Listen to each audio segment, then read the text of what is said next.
Assalamualaikum warahmatullahi wabarakatuh. Perkenalkan, kami dari kelompok 7 akan membahas mengenai pentingnya keterbacaan teks. Kelompok kami beranggotakan 3 orang. Yang pertama yaitu Nadia Novitasari, Fitra Nopilani, dan Firda Jubaida Putri. Baik, di sini saya akan memaparkan materi mengenai pentingnya keterbacaan teks. Krida Laksana dalam Idoviatul dan Sofi Yunita 2018 menyebutkan bahwa membaca mempunyai arah bagaimana seseorang memahami informasi melalui kegiatan menggali informasi dari wacana teks. Sedangkan Mulyati menyatakan bahwa keterbacaan adalah sesuatu yang mempersoalkan tingkat kesulitan atau tingkat kemudahan suatu teks bacaan bagi peringkat pembaca tertentu. Artinya, panjang pendek, sederhana atau kompleksnya kalimat, abstrak atau konkret bahasa yang dipakai tidak akan menghambat pemahaman pembaca terhadap suatu bahan bacaan apabila pembaca mempunyai cukup informasi yang berkaitan tentang hal tersebut. Dengan demikian, semakin sering seseorang melakukan aktivitas membaca, maka kemampuan memahami bahan bacaan semakin meningkat. Selanjutnya yaitu prinsip-prinsip formula keterbacaan Fry. Di sini formula keterbacaan Fry yang dikembangkan oleh Edward Fry yang kemudian dikenal dengan grafik Fry. Harjasudjana dalam majalah Journal of Reading mengungkapkan bahwa grafik Fry mulai dipublikasikan pada tahun 1997 dan grafik aslinya dibuat pada tahun 1968. Memiliki beberapa prinsip dasar yang digunakan untuk mengukur tingkat keterbacaan suatu teks. Berikut adalah prinsip-prinsip utama formula keterbacaan Fry. Yang pertama, penggunaan sampel representatif, di mana formula keterbacaan Fry menggunakan sampel teks yang berjumlah 100 kata untuk mengukur keterbacaan. Sampel ini harus representatif dan dapat mewakili teks yang lebih luas. Yang kedua, perhitungan jumlah kalimat dan suku kata.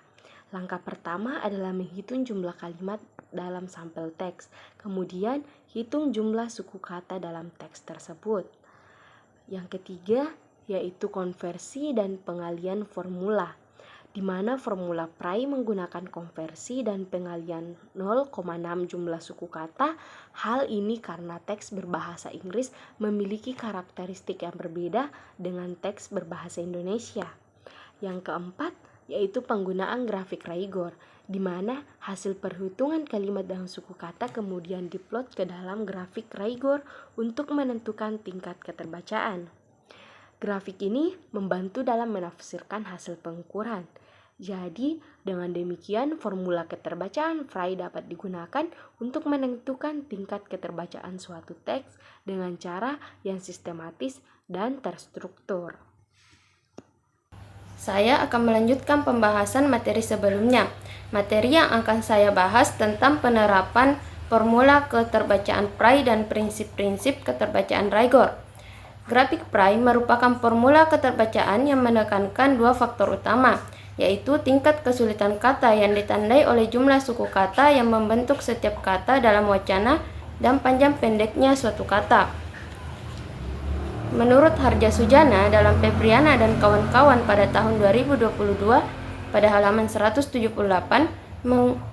penggunaan grafik Fry terdiri atas beberapa langkah. Yang pertama adalah dengan mengambil sampel berupa 100 kata yang diambil dalam wacana dan sudah menggambarkan seluruh isi teks.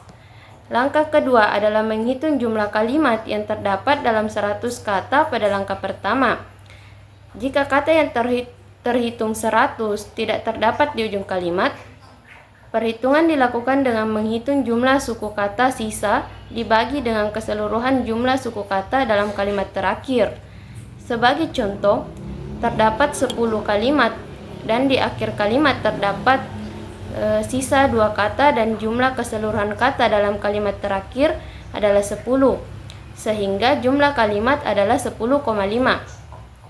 Langkah ketiga adalah menghitung jumlah suku kata dalam sampel 100 kata tersebut dan dikalikan 0,6 jika untuk mengukur tingkat keterbacaan dalam bahasa Indonesia. Langkah keempat adalah memasukkan titik temu ke dalam grafik Fry dan hasil tingkat keterbacaan akan terlihat. Tingkat keterbacaan ini bersifat perkiraan sehingga dalam pemeringkatan dapat menyimpang satu ke atas dan satu ke bawah. Oleh karena itu, tingkat 7 dapat dikatakan sesuai jika hasil grafik Fry menunjukkan peringkat 6, 7, dan 8. Prinsip keterbacaan Rigor. Rosita Rahma pada tahun 2016 menyatakan grafik perkiraan Rigor adalah rumus keterbacaan berbasis grafik. Grafik Rigor menggunakan alat ukur jumlah kalimat dan jumlah kata sulit yang terdiri atas 6 kata atau lebih yang terdapat dalam wacana. Grafik Rigor diperkenalkan oleh Alton Rigor. Formula ini tampak mendekati kecocokan untuk bahasa-bahasa yang menggunakan huruf Latin.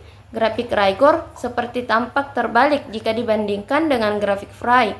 Namun, kedua formula keterbacaan tersebut sesungguhnya mempunyai prinsip-prinsip yang mirip. Adapun prinsip-prinsip dalam menghitung grafik Rigor, yang pertama yaitu mengekstrak kutipan 100 kata dari pilihan.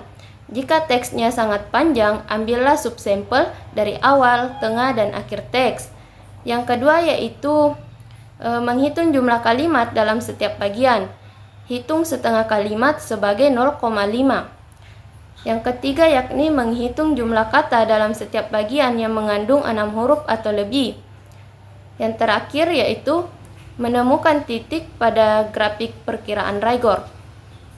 Baik, di sini saya akan melanjutkan pembacaan materi dari teman-teman saya tadi. Materi yang akan saya bawakan adalah penerapan formula keterbacaan Rigor. Formula keterbacaan Rigor dibuat pertama kali oleh Alton Rigor, lalu dikenal dengan formula Rigor atau grafik Rigor. Grafik Rigor menilai keterbacaan berdasarkan panjang kalimat dan kata. Teori Rigor menyatakan bahwa semakin panjang suatu kalimat akan lebih sulit dibaca oleh kemampuan membaca tertentu. Terdapat beragam metode dan formulasi yang dapat digunakan untuk menganalisis tingkat keterbacaan sebuah buku ajar. Tes rumpang, formulasi grafik Rigor, dan formulasi. Menurut Fadia, dalam Dimas Hermawan 2024 halaman 3, grafik Fry merupakan beberapa cara yang dapat digunakan untuk menganalisis keterbacaan teks berdasarkan jumlah kata dan kata-kata sulit yang terdapat di dalam teks tersebut. Contoh penerapan formula keterbacaan Rigor akan ditampilkan di Kesimpulan dapat dilihat dari hasil analisis teks 1 menggunakan grafik Rigor, di mana tingkat keterbacaan teks tersebut masuk ke dalam area invalid dan tidak sesuai diperuntukkan. Hal ini disebabkan karena teks A1 memiliki jumlah kalimat dan kata sulit yang terlalu banyak, sehingga teks tersebut perlu disederhanakan. Kamu nanya, bertanya-tanya, kamu candu. Kesimpulan, keterbacaan merupakan ahli bahasa dari readability, yaitu merupakan pengukuran tingkat kesulitan sebuah buku atau wacana secara objektif. Tingkat keterbacaan ini biasanya dinyatakan dengan peringkat kelas. Keterbacaan mengandung dua faktor utama, yaitu berpengaruh terhadap keterbacaan, yakni panjang kalimat dan kesulitan kata. Keterbacaan teks menanamkan peran penting dalam memastikan bahwa pembaca dapat memahami isi sebuah tulisan dengan baik. Untuk menilai dan meningkatkan keterbacaan, dua formula yang sering digunakan adalah formula keterbacaan Fry dan Rigor. Formula keterbacaan Fry mengevaluasi teks berdasarkan jumlah suku kata dalam kalimat sampel teks dengan menghitung rata-rata suku kata dan kalimat per 100 kata. Formula ini membantu menentukan tingkat keterbacaan dan memastikan bahwa teks sesuai dengan kemampuan pembaca, terutama dalam konteks pendidikan.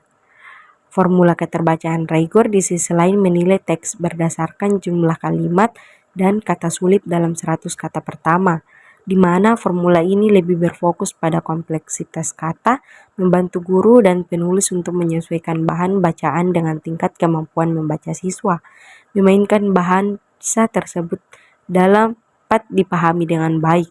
Dengan menggunakan kedua formula ini, pendidik dan penulis dapat menyusun teks yang lebih mudah dipahami oleh pembaca yang dituju, sehingga meningkatkan efektivitas dalam komunikasi dan pembelajaran. Terima kasih